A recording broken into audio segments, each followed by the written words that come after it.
ವೆಂಕಟಾಪುರದಲ್ಲಿರುವ ಪ್ರಭಾಕರನಿಗೆ ತನ್ನ ಮಗಳಾದ ಸರಿತಾ ಅಂದ್ರೆ ತುಂಬಾನೇ ಇಷ್ಟ. ಅಪ್ಪ, ನಾನಿನ್ನೂ ಕಾಲೇಜಿಗೆ ಹೋಗೋದಿಲ್ಲ. ಅಷ್ಟು ದೂರದಲ್ಲಿರುವ ಕಾಲೇಜಿಗೆ ಹೋಗ್ಲಿಕ್ಕೆ ನನಗೆ ತುಂಬಾ ಕಷ್ಟ ಆಗ್ತಿದೆ. ಇವಾಗ ನಾನು ಕಾಲೇಜಿಗೆ ಹೋಗಿ ಏನ್ ಮಾಡಕ್ಕಿರೋದು? ಏನೇ, ನಿನ್ನ ನಾವು ಕೂಲಿ ಕೆಲ್ಸಕ್ಕ ಕಳಿಸ್ತಾ ಇದ್ದೀವಿ, ಕಾಲೇಜಿಗೆ ತಾನೇ ಕಳಿಸ್ತಾ ಇದ್ದೀವಿ. ಅಷ್ಟಕ್ಕೂ ನೀನೇನು ನಡ್ಕೊಂಡ ಹೋಗ್ತೀಯಾ?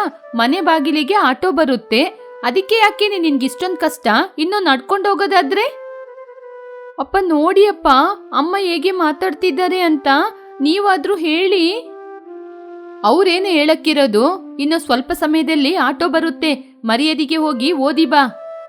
ಅಯ್ಯೋ, ಯಾಕೇನೆ ಆ ಮಗುಗೆ ಅಷ್ಟು ಕಷ್ಟ ಕೊಡ್ತೀಯಾ? ಏನು, ನಾನು ಅವಳಿಗೆ ಕಷ್ಟ ಕೊಡ್ತಿದ್ದೀನಾ? ಅವಳನ್ನ ಬೆಳಿಗ್ಗೆನೆ ಎಪ್ಸಿ ಮನೆ ಕೆಲಸ ಎಲ್ಲ ಮಾಡು ಅಂತನ ನಾನು ಹೇಳ್ತಾ ಇದ್ದೀನಿ. ಹಾಗೆ ನಾ ಅವಳಿಗೆ ಕೆಲಸ ಕೊಟ್ಬಿಟ್ರೆ ಮಾತ್ರ ನೀವು ಸುಮ್ಮನೆ ಇದ್ಬಿಡ್ತೀರಾ? ಒಂದು ಗ್ಲಾಸ್ನ ಕೂಡ ತಗೊಂಡೋಗೋದಿಲ್ಲ. ಅಯ್ಯೋ ಸಾಕೆ, ಸಣ್ಣ ಮಗು ಕಣೆ ಅದು. ಇವಾಗ ನೀವು ಏನ್ ಹೇಳಕ್ಕೆ ಬರ್ತಿದ್ದೀರಾ? ಅವಳು ಕಾಲೇಜಿಗೆ ಹೋಗದೆ ಮನೇಲಿ ಇರ್ಲಿ ಅಂತನಾ? ಹಾಗೆಲ್ಲ ಏನೂ ಇಲ್ಲ.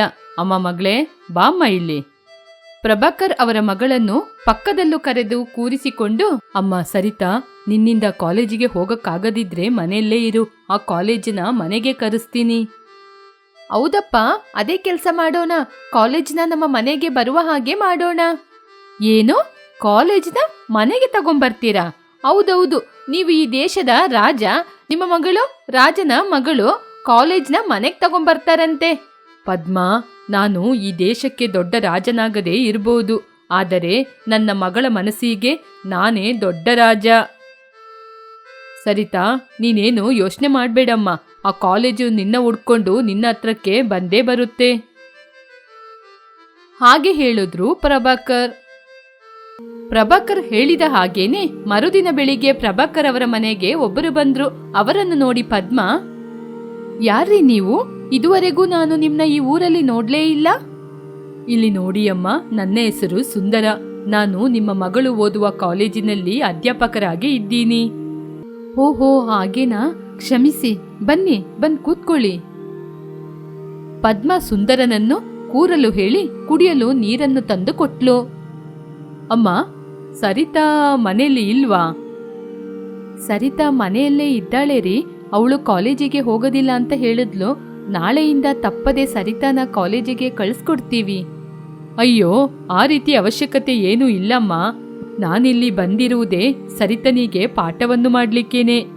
ಇನ್ಮುಂದೆ ಪ್ರತಿದಿನ ನಮ್ಮ ಕಾಲೇಜಿನಿಂದ ಲೆಕ್ಚರರ್ ಬಂದು ನಿಮ್ಮ ಮಗಳಿಗೆ ಮನೆಯಲ್ಲೇ ಪಾಠವನ್ನು ಹೇಳಿಕೊಡ್ತಾರೆ. ಹೀಗೆ ಮಾತಾಡ್ತಾ ಇರುವಾಗ ಪ್ರಭಾಕರ್ ಬಂದ್ರು. ಏನ್ರಿ ಸುಂದರಂ, ಅಷ್ಟರಲ್ಲೇ ಬಂದ್ಬಿಟ್ರಾ? ಇವತ್ತೇ ನನ್ನ ಮಗಳಿಗೆ ಪಾಠವನ್ನು ಆರಂಭಿಸ್ತೀರಾ? ಹೌದು ರೀ, ಅದಕ್ಕೆ ತಾನೇ ನಾನು ಬಂದಿರೋದು. ಅಮ್ಮ, ಸರಿತಾ ಸರಿತಾ ಸರಿತಾ ಅವಳ ರೂಮಿನಿಂದ ಹೊರಗಡೆ ಬಂದ್ಲು. ಅಪ್ಪ, ಏನಪ್ಪ ಕರೆದ್ರಾ? ನಾನು ನಿನಗೆ ಹೇಳ್ದೆ ಅಲ್ವಮ್ಮ, ಇನ್ಮುಂದೆ ಕಾಲೇಜು ಮನೆಗೆ ಬರುತ್ತೆ ಅಂತ. ಇಲ್ಲಿ ನೋಡು, ಸರ್ ಬಂದಿದ್ದಾರೆ. ಇನ್ಮುಂದೆ ಇವರು ನಿನ್ಗೆ ಮನೆಯಲ್ಲೇ ಪಾಠನ ಹೇಳಿಕೊಡ್ತಾರೆ. ಸುಂದರ ಲೆಕ್ಚರರ್ ಸರಿತನಿಗೆ ಒಂದು ರೂಮಿನಲ್ಲಿ ಪಾಠವನ್ನು ಹೇಳಿಕೊಡ್ತಿದ್ರು. ಏನ್ರಿ ನೀವು ಮಾಡುವ ಕೆಲ್ಸ? ಆ ಹುಡುಗಿ ಹಾಗೆ ಮಾತಾಡ್ತಾಳೆ ಅಂದ್ರೆ ಅವಳಿಗೆ ಬುದ್ಧಿ ಹೇಳಿ ಕಾಲೇಜಿಗೆ ಕಳಿಸ್ಬೇಕು. ಅದ್ನ ಬಿಟ್ಟು ನೀವೇ ಹೀಗೆ ಮಾಡಿದ್ರೆ ಹೇಗೆ ರೀ? ನಿಮ್ ಮಗಳು ಮಾಡೋದು ಸರಿನಾ? ನನ್ನ ಮಗಳು ಕೇಳಿದ್ರೆ ಆ ದೇವರನ್ನು ಕೂಡ ಕರ್ಕೊಂಬಂದು ಅವಳ ಮುಂದೆ ನಿಲ್ಸ್ತೀನಿ. ಸಾಕು ರೀ, ಗೊತ್ತು ನನ್ಗೆ ನಿಮ್ಮ ಆಟ. ಇನ್ನು ಎಷ್ಟು ದಿನ ಅಂತ ಈ ರೀತಿ ಆಡ್ತೀರಾ ಅಂತ ನಾನ್ ಕೂಡ ನೋಡ್ತೀನಿ. ಇವತ್ತವಳು ಕಾಲೇಜಿಗೆ ಹೋಗೋದಿಲ್ಲ ಅಂತ ಕಾಲೇಜಿಂದ ಮೇಸ್ಟ್ರನ್ನ ಮನೆ ಕರ್ಕೊಂಬಂದ್ರಿ. ಆದ್ರೆ ನಾಳೆ ಮದ್ವೆ ಆದ್ಮೇಲೆ ಅತ್ತೆ ಮನೆಗೆ ಹೋಗೋದಿಲ್ಲ ಅಂತ ಹೇಳಿದ್ರೆ ಅವಳ ಗಂಡನ ಕೂಡ ಇಲ್ಲೇ ಕರ್ಕೊಂಬಂದು ಮನೆಯಲ್ಲೇ ಇರಿಸ್ಕೋತೀರಾ? ಹೌದು, ಹಾಗೇನೆ ಮಾಡ್ತೀನಿ. ಹೌದು, ನನ್ ಮಗಳಿಗೆ ಮದ್ವೆ ಮಾಡಿ ಯಾಕೆ ಗಂಡನ್ ಮನೆಗೆ ಕಳಿಸ್ಕೊಡ್ಬೇಕು? ಅದಕ್ಕೆ ಮಗಳಿಗೆ ಮದ್ವೆ ಕೂಡ ಮಾಡೋದಿಲ್ವರಿ? ಮಾಡ್ತೀನಿ. ಮನೆ ಅಳಿಯನಾಗಿ ಇರುವಂತಹ ಹುಡುಗನಿಗೆ ನನ್ನ ಮಗಳನ್ನು ಕೊಟ್ಟು ಮದುವೆಯನ್ನು ಮಾಡ್ತೀನಿ. ಏನು, ಮನೆ ಅಳಿಯನ ಕರ್ಕೊಂಬರ್ತೀರಾ? ಈಗಿದ್ರೆ ನಿಮ್ ಮಗಳಿಗೆ ಖಂಡಿತ ಮದುವೆ ಆದಂಗೇನೆ. ಯಾಕೆ ಆಗಲ್ಲ? ಯುವರಾಜನ ಹಾಗೆ ಒಂದು ಹುಡುಗನನ್ನು ನನ್ನ ಮಗಳಿಗೆ ಖಂಡಿತ ಕರ್ಕೊಂಬರ್ತೀನಿ. ಹೀಗೆ ಪ್ರಭಾಕರ್ ತನ್ನ ಮಗಳನ್ನು ತುಂಬಾ ಪ್ರೀತಿಯಿಂದ ಮಗಳು ಏನು ಕೇಳಿದ್ರು ಇಲ್ಲ ಅಂತ ಹೇಳದೆ ಎಲ್ಲವನ್ನೂ ಮಾಡಿಕೊಡ್ತಾ ಇದ್ರು.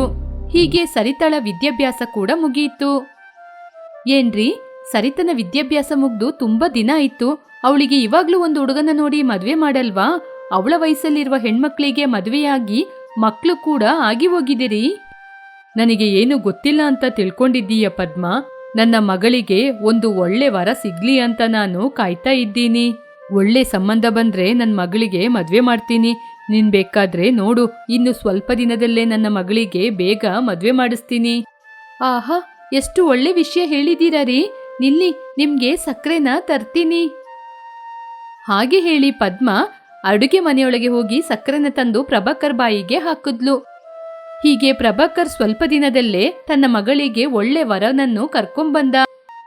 ನನಗೆ ನಿಮ್ಮ ಸರಿತಾಳನ್ನು ತುಂಬಾನೇ ಇಷ್ಟ ಆಗಿದೆ. ನಿಮ್ಮ ಮಗಳಿಗೂ ನನ್ನ ಇಷ್ಟವಾದರೆ ಸಂಬಂಧ ಮಾತಾಡೋಣ. ನಾನು ನನ್ನ ಮಗಳ ಜೊತೆ ಮೊದಲೇ ಮಾತಾಡಿದೀನಿ ರೀ. ಆದ್ರೆ ನಮಗೆ ಒಂದು ನಿಬಂಧನೆ ಇದೆ. ಹೇಳಿ, ವರದಕ್ಷಿಣೆ ಏನು ನಮಗೆ ಬೇಡ ಕಣ್ರಿ. ಅಯ್ಯೋ, ವರದಕ್ಷಿಣೆ ಬಗ್ಗೆ ಏನೂ ಇಲ್ಲ ರೀ. ಮದುವೆ ಆದ್ಮೇಲೆ ನಿಮ್ಮ ಹುಡುಗ ನಮ್ಮ ಮನೆಯಲ್ಲೇ ಬಂದು ಇರಬೇಕು. ಮನೆಯಲ್ಲೇ ಇರ್ಬೇಕಂದ್ರೆ ಸರಿಯಾಗಿ ವಿಷಯ ಏನು ಅಂತ ಹೇಳಿ. ಏನೂ ಇಲ್ಲ ರೀ, ಮನೆ ಅಳಿಯನಾಗಿ ಬಂದು ಇರಬೇಕು. ಹಾಗೆ ಹೇಳಿದ ತಕ್ಷಣ ಅಲ್ಲಿರುವವರೆಲ್ಲ ಆಶ್ಚರ್ಯಪಟ್ರು. ಏನ್ರಿ ನೀವು ಹೇಳೋದು? ಈ ವಿಷಯನ ಮೊದಲೇ ಹೇಳಿದ್ದಿದ್ರೆ ನಾವು ಇಲ್ಲಿಗೆ ಬರ್ತಾ ಇರ್ಲಿಲ್ಲಲ್ವಾ? ನನ್ನ ಮಗನ್ನ ಮನೆ ಅಳಿಯನಾಗಿ ಕಳಿಸ್ಬೇಕಾ? ನಿಮ್ಮ ಮಗಳ ಮೇಲೆ ಅಷ್ಟೊಂದು ಪ್ರೀತಿ ಇದ್ರೆ ಮದ್ವೆ ಮಾಡ್ಕೊಡದೆ ಮನೆಯಲ್ಲೇ ಇಟ್ಕೊಳ್ರಿ. ಹೀಗೆ ಅಲ್ಲಿ ಒಂದು ಜಗಳವೇ ನಡೆದು ಹೋಯಿತು. ಮನೆ ಅಳಿಯನಾಗಿ ಒಪ್ಪದೆ ಮದುವೆ ಬೇಡ ಅಂತ ಹೊರಟೋದ್ರು. ಹೀಗೆ ಸರಿತನಿಗೆ ಎಲ್ಲಿ ಹುಡುಗನನ್ನು ನೋಡಿದ್ರು ಕೂಡ ಯಾವ ಹುಡುಗ ಕೂಡ ಮನೆ ಅಳಿಯನಾಗಿ ಬರಲು ಒಪ್ಪದೆ ಮದುವೆನೇ ನಡೆದಿಲ್ಲ. ಏನ್ರಿ, ಒಂದ್ಸಲ ನೀವಾದ್ರೂ ಆಲೋಚನೆ ಮಾಡಿ ನೋಡಿ. ನಿಮಗೆ ಮಾತ್ರ ಸರಿತನ್ ಮೇಲೆ ಪ್ರೀತಿ ಇರದಾ? ಯಾಕೆ ನನಗೆ ಪ್ರೀತಿ ಇಲ್ವಾ? ಅದಕ್ಕೆ ಅಂತ ಅವಳನ್ನ ಹಾಗೆ ಬಿಟ್ಬಿಡ್ತೀವಾರಿ?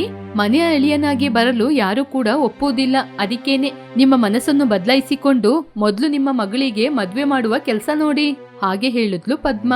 ಆ ನಂತರ ಪ್ರಭಾಕರ್ ಪದ್ಮ ಹೇಳಿದ ಮಾತನ್ನು ಯೋಚನೆ ಮಾಡಿ ನೋಡಿದ್ರು. ಪದ್ಮ, ನೀನ್ ಹೇಳೋದು ಕೂಡ ನಿಜಾನೇ. ನಾನು ಹೀಗೇನೆ ಕೂತ್ಕೊಂಡಿದ್ರೆ ನಮ್ಮ ಮಗಳಿಗೆ ಮದ್ವೆ ಆಗೋದಿಲ್ವಾ ಏನೋ ಅಂತ ನನಗೂ ಕೂಡ ಭಯ ಆಗ್ತಿದೆ. ಸರಿ, ಅವಳಿಗೆ ಕೂಡ ಎಲ್ಲರ ಹಾಗೆ ಮದ್ವೆ ಮಾಡಿ ಅವಳ ಗಂಡನ ಮನೆಗೆ ಕಳ್ಸಿಕೊಡೋಣ. ಎಷ್ಟು ಒಳ್ಳೆ ಮಾತು ಹೇಳಿದೀರಾ ರೀ. ಇನ್ ಮುಂದೆ ನೋಡಿ ನಮ್ಮ ಮಗಳಿಗೆ ಎಷ್ಟು ಒಳ್ಳೆ ಸಂಬಂಧಗಳು ಬರ್ತದೆ ಅಂತ. ಆನಂತರ ಅಜಯ್ ಎನ್ನುವ ಹುಡುಗನ ಜೊತೆ ಸರಿತನಿಗೆ ತುಂಬಾ ಆಡಂಬರದಿಂದ ಮದುವೆನ ಮಾಡಿದ್ರು. ಅಳಿಯಂದ್ರೆ, ನಮ್ಮ ಮಗಳನ್ನ ನೀವೇ ನೋಡ್ಕೋಬೇಕು. ನಮಗೆ ಯಾವಾಗ ನಮ್ಮ ಮಗಳನ್ನ ನೋಡ್ಬೇಕು ಅನ್ಸುತ್ತೋ ಆವಾಗ ನಮ್ಮ ಮಗಳನ್ನ ನಮಗೆ ಖಂಡಿತವಾಗಿ ಕರ್ಕೊಂಬಂದು ತೋರಿಸ್ತೀರಾ? ಹಾಗೆ ಕಷ್ಟಪಟ್ಕೊಂಡು ಕಣ್ಣೀರಾಕಿದ್ರು. ಆ ನಂತರ ಸರಿತಾ ತನ್ನ ಗಂಡನ ಮನೆಗೆ ಹೋದ ನಂತರ ಪ್ರಭಾಕರನಿಗೆ ಯಾವಾಗ ತನ್ನ ಮಗಳನ್ನು ನೋಡ್ತೀವಿ ಅಂತ ತುಂಬಾ ಆತುರದಿಂದ ಕಾಯ್ಕೊಂಡಿದ್ದ.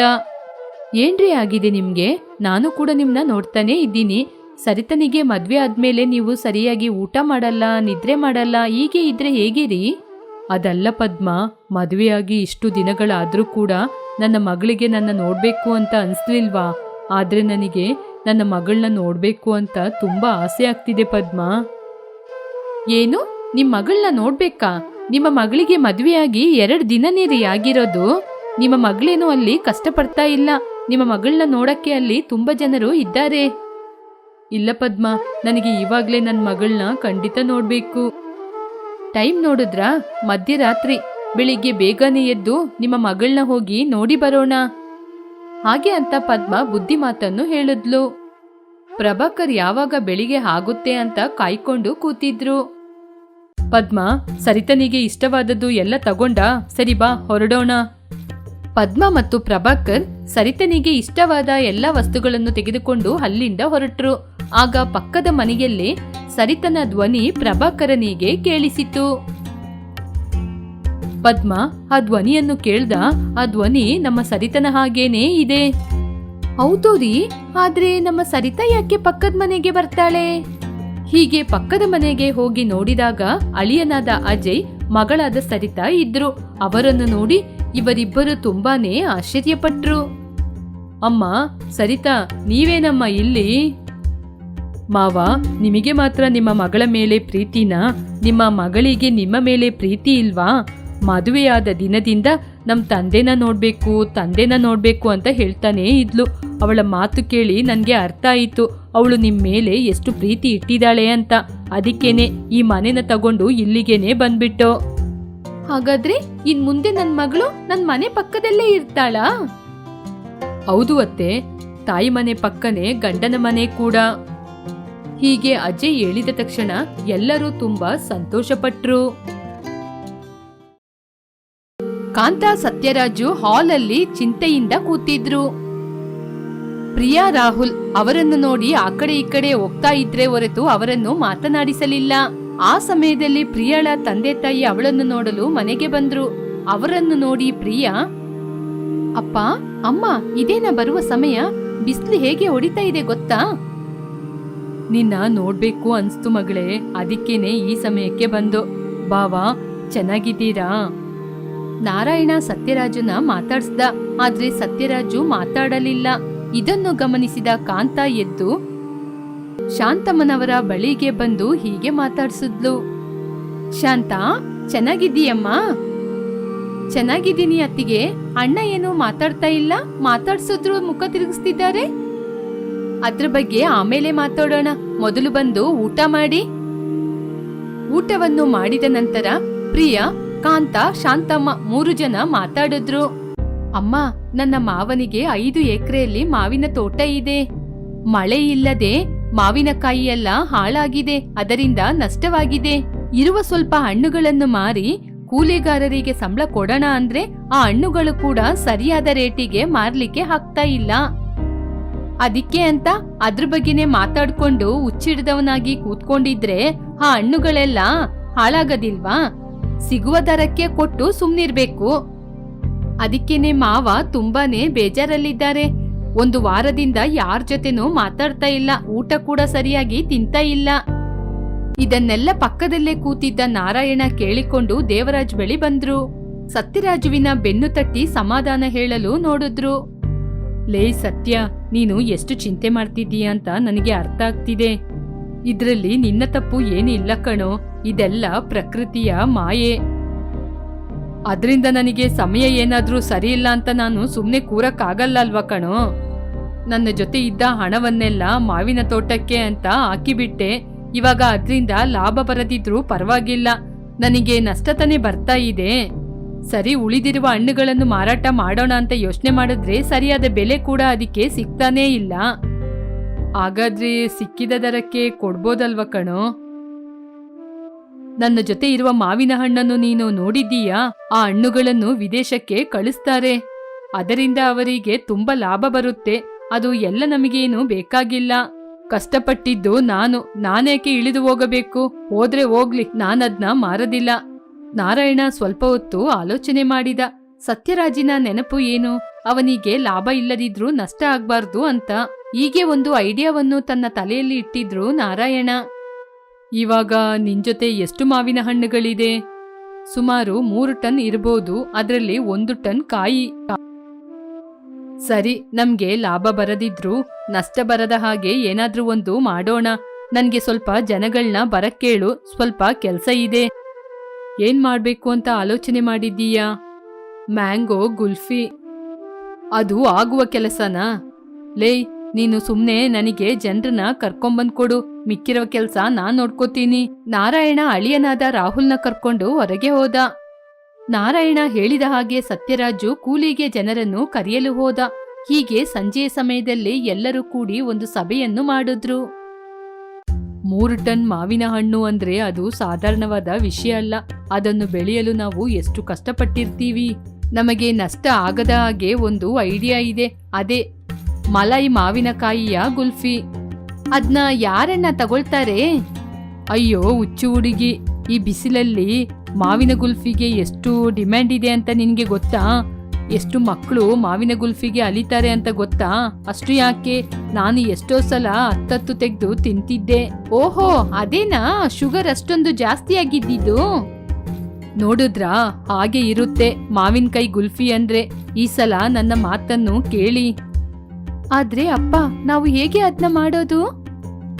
ನಾನು ಸ್ವಲ್ಪ ಕೂಲಿ ಆಳುಗಳನ್ನು ಬರ್ಲಿಕ್ಕೆ ಹೇಳಿದೀನಮ್ಮ. ಅವ್ರು ನಮ್ಗೆ ಮಾವಿನ ಹಣ್ಣನ್ನು ಕುಯ್ದು ಕೊಡ್ತಾರೆ. ಮಿಕ್ಕಿರುವ ಕೆಲಸವನ್ನು ನಾವೇ ಮಾಡ್ಕೋಬೇಕು. ಅದು ಏನ್ರಿ, ನಾವು 3 ಜನ ಇದ್ದೀವಲ್ವಾ, ಮಾತಾಡ್ಕೊಂಡೆ ಗುಲ್ಫಿನ ಮಾಡಿ ಮುಗಿಸ್ತೀವಿ. ಆನಂತರ ನಾವು ಮಾಡಿದ್ಮೇಲೆ ಮನೆ ಮುಂದೆ ಇಟ್ಟು ಮಾರ್ತೀರಾ? ಅಬ್ಬಾ ಬುದ್ಧಿವಂತೆ, ಅದಕ್ಕೆ ತಾನೇ ನಿಮ್ಮ ಅಣ್ಣ ನಿನ್ ಮಗ ಹೋಗಿ ಶಾಪ್ಗಳಿಗೆ ಆರ್ಡರ್ ತಗೊಂಡ್ ಬಂದಿರೋದು. ಅವ್ರು ಹೋಗಿ ಕೊಟ್ಟು ಬರ್ತಾರೆ. ಹಾಗಾದ್ರೆ ಇನ್ನು ಯಾಕೆ ತಡ ಮಾಡೋದು, ಕೆಲ್ಸನ ಆರಂಭಿಸೋಣ. ಕುಟುಂಬದ ಜನರೆಲ್ಲ ಸೇರಿ ಮಾವಿನ ಗುಲ್ಫಿಯನ್ನು ಮಾಡಲು ಆರಂಭಿಸಿದ್ರು.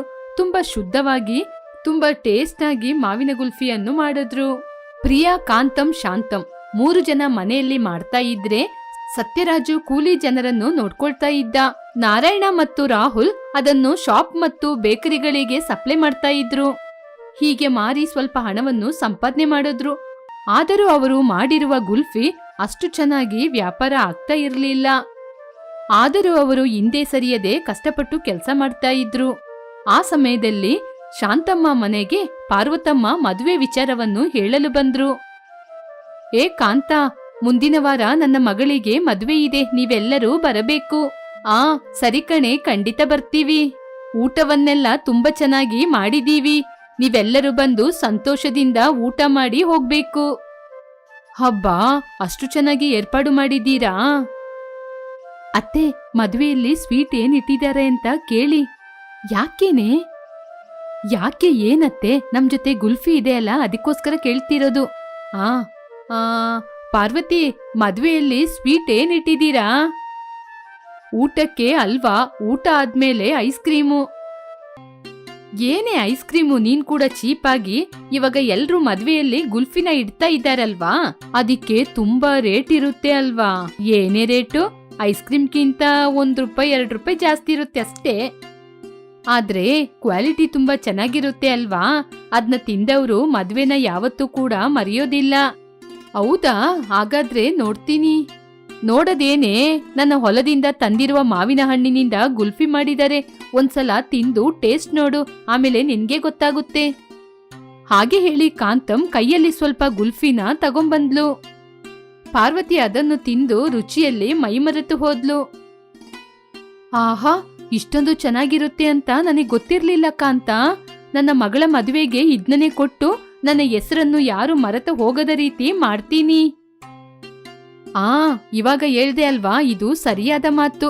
ನಿನ್ಗೆ ಎಷ್ಟು ಬೇಕು, ಯಾವ ಸಮಯಕ್ಕೆ ಬೇಕು ಅಂತ ಹೇಳ್ಬಿಡು. ನನಗೆ ಒಂದು 5,000 ಜನಗಳಿಗೆ ಬೇಕು. ಬುಧವಾರ 12 ಗಂಟೆಗೆ ಸಿಕ್ಕಿದ್ರೆ ಸಾಕು. ಸರಿ, ಇವಾಗ ನೀನು ಧೈರ್ಯವಾಗಿ ಹೊರಡು. ಸರಿ ಕಾಂತ, ಈ ಗುಲ್ಫಿ ಬಗ್ಗೆ ನಿನಗೆ ಹೇಗೆ ಗೊತ್ತು? ಇದ್ರಲ್ಲಿ ಗೊತ್ತಾಗ್ಲಿಕ್ಕೆ ಏನಿದೆ? ನಮ್ಮ ಮಾವಿನ ತೋಪಿನ ಬಳಿ ತಾನೆ ಮಾಡ್ತಾರೆ. ಇದ್ನ ಮಾಡೋರ್ನ ನನಗೆ ತುಂಬಾ ಚೆನ್ನಾಗಿ ಗೊತ್ತಿದೆ. ಸರಿ ಸರಿ, ಚೆನ್ನಾಗಿ ಮಾಡ್ಲಿಕ್ಕೆ ಹೇಳು. ಈ ರುಚಿ ತುಂಬಾ ಚೆನ್ನಾಗಿರ್ಬೇಕು. ಸರಿ, ನೀನು ಹೊರಡು, ನಾನ್ ನೋಡ್ಕೋತೀನಿ. ಕಾಂತಂ ಮತ್ತು ಪ್ರಿಯಾ ತುಂಬಾನೇ ಸಂತೋಷಪಟ್ರು. ಆ ವಿಷಯವನ್ನು ಸತ್ಯರಾಜ್ ರಾಹುಲಿಗೆ ಹೇಳಿ ಕೆಲಸವನ್ನು ಆರಂಭಿಸಿದ್ರು. ದೊಡ್ಡ ಆರ್ಡರ್ ಬಂದ ಕಾರಣ ಅವರ ಸಂತೋಷಕ್ಕೆ ಮಿತಿಯೇ ಇರಲಿಲ್ಲ. ಹೀಗೆ ಅವರೆಲ್ಲರೂ ಆಲೋಚನೆ ಮಾಡಿದ ಹಾಗೆ ಪಾರ್ವತಮ್ಮಳ ಮಗಳ ಮದುವೆಯಲ್ಲಿ ಗುಲ್ಫಿ ಫೇಮಸ್ ಆಯಿತು. ಮತ್ತೆ ಪುನಃ 3 ಮದುವೆಯ ಆರ್ಡರ್ ಬಂತು. ಇದರಿಂದ ಸತ್ಯರಾಜಿಗೆ ಖರ್ಚೆಲ್ಲ ಹೋಗಿ ಸ್ವಲ್ಪ ಹಣ ಕೈಯಲ್ಲಿ ಬಂತು. ಆ ಹಣದಲ್ಲಿ ಕೂಲಿ ಜನರಿಗೆ ಸಂಬಳವನ್ನು ಕೊಟ್ಟು ಅವನಿಗೆ ನಷ್ಟ ಆಗದ ಹಾಗೆ ಸ್ವಲ್ಪ ಹಣ ಕೂಡ ಉಳಿಯಿತು. ಅತ್ತೆ ಮತ್ತು ಸೊಸೆಯ ಐಡಿಯಾವನ್ನು ಎಲ್ಲರೂ ಮೆಚ್ಚಿದ್ರು. ಅಮ್ಮ ತಂಗಿ, ಐಡಿಯಾ ನಂದೇ ಆದ್ರೇನು ಅದನ್ನು ಕಾರ್ಯರೂಪಕ್ಕೆ ತಂದಿದ್ದು ನೀವೇ. ಇಲ್ಲದಿದ್ರೆ ಎಲ್ಲರೂ ಆಶ್ಚರ್ಯ ಪಡುವ ಹಾಗೆ ಮದುವೆ ಆರ್ಡರ್ ನಮ್ಮ ಕೈಗೆ ಹೇಗೆ ಬಂದಿರುತ್ತೆ?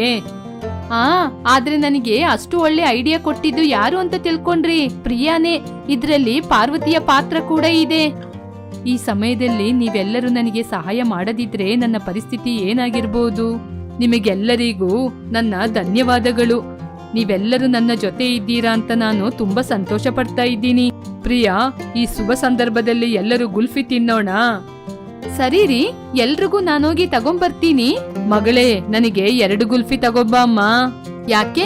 ಶುಗರ್ ಲೆವೆಲ್ ಅಲ್ಲಿ ಸ್ಟ್ರೇಟ್ ರ್ಯಾಂಕ್ ಪಡೆಯೋಕ ನಿಮ್ಗೆ 1 ಗುಲ್ಫಿ ಕೂಡ ಇಲ್ಲ. ಹೀಗೆ ಕುಟುಂಬದವರೆಲ್ಲ ಸೇರಿ ಅವರ ವಿಜಯವನ್ನು ಸಂತೋಷದಿಂದ ಆಚರಣೆ ಮಾಡಿದ್ರು.